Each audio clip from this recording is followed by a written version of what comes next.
Fifaliana ho antsika indray ny tafaraka ao anatin'izao fifampitondrana ambavaka izao. Koa manasanao ambitiavana ary hiaraka anatanteraka izany isika.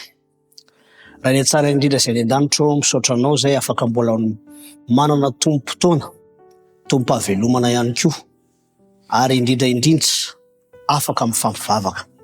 Mangataka ihany koa izay fahazaonantoka famelan-keloka avy aminao. Ary raha hitondra izao atom-bavaka izao dia atsapa izany famelan-keloka izany tokoa fiadanam-po.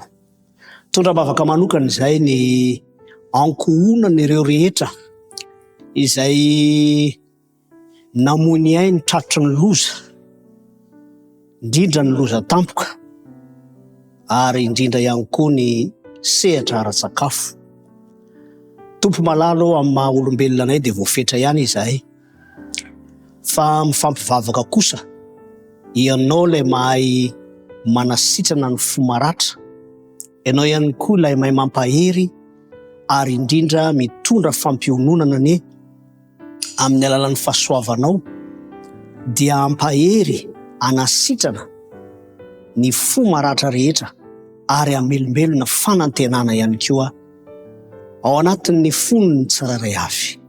Fatonoana ny vavaka ao amin'ny anaran'i Jesosy Kristy. Amen.